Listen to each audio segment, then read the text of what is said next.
Chers élèves, bonjour. Eh bien, nous poursuivons notre leçon et là, nous revenons en lecture. Notre titre, c'est « La chambre hantée ». La chambre hantée est le titre donc de notre lecture qu'on va bientôt lire. Eh bien, nous allons donc faire la lecture de notre texte.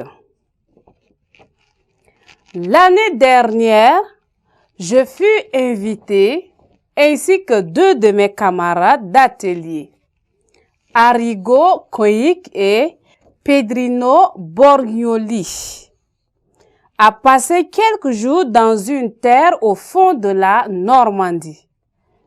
Le temps qui, à notre départ, promettait d'être superbe, s'avisa de changer tout à coup. Et il tomba tant de pluie que les chemins creux où nous marchions étaient comme le lit d'un torrent. Nous nous enfoncions dans la bourbe jusqu'aux genoux. Une couche épaisse de terre grasse s'était attachée aux semelles de nos bottes.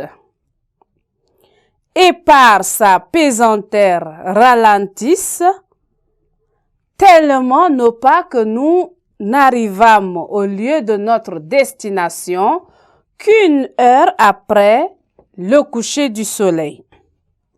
Nous étions harassés aussi, notre hôte voyant les efforts que nous faisions pour comprimer nos bâillements et tenir les yeux ouverts.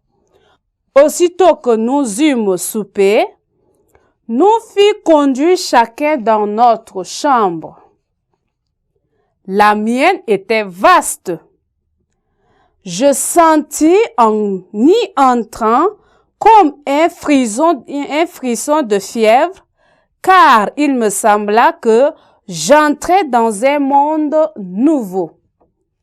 En effet, l'on aurait pu se croire au temps de la Régence, à voir les dessus de portes, de bouchées représentant les 4 saisons.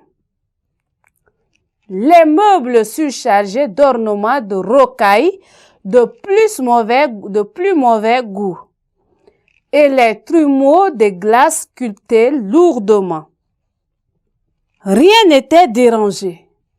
La toilette couverte de boîtes à peignes, de houppes à poudrer, paraissait avoir servi la veille. 2 ou 3 robes de couleurs changeantes, un éventail semé de paillettes d'argent jonchait le parquet bien ciré. Et à mon grand étonnement, une tabatière d'écailles ouverte sur la cheminée était pleine de tabac encore frais. Je ne remarquai ces choses qu'après que le domestique, déposant son bougeoir sur la table de nuit, m'eût souhaité un bon sommeil. Et, je l'avoue, je commençais à trembler comme la fille. Je me déshabillai promptement, je me couchai, et pour en finir avec ces sottes frayeurs, je fermai bientôt les yeux en me tournant du côté de la muraille. Mais il me fut impossible de rester dans cette position. Le lit s'agitait sous moi comme une vague. Mes paupières se retirèrent violemment en arrière. Force me fut de me retourner et de voir. Le feu qui flambait jetait des reflets rougeâtres dans l'appartement, de sorte qu'on pouvait sans peine distinguer les personnages de la tapisserie et les figures de portraits enfumés pendus à la muraille. C'étaient les aïeux de notre hôte, des chevaliers bardés de fer, des conseillers en perruque et de belles dames au visage fardé et aux cheveux poudrés à blanc, tenant une rose à la main. Tout à coup, le feu prit un étrange degré d'activité. Une lueur blafarde illuminait la chambre et je vis clairement que ce que j'avais pris pour des vaines peintures était la réalité. Car la prunelle de ces êtres encadrés remuait, scintillait d'une façon singulière. Leurs lèvres s'ouvraient et se fermaient comme des lèvres de gens qui parlent, mais je n'entendais rien que le tic-tac de la pendule et le sifflement de la brise d'automne. Une terreur insurmontable s'empara de moi. Mes cheveux hérissèrent sur mon front, mes dents s'entrechoquèrent à se briser. Une sueur froide inonda tout mon corps. La pendule sonna 11 heures. Le virement du dernier coup retentit longtemps. Et lorsqu'il fut éteint tout à fait, oh non, je n'ose pas dire ce qui arriva. Personne ne me croirait et l'on me prendrait pour un fou. Les bougies s'allumèrent toutes seules.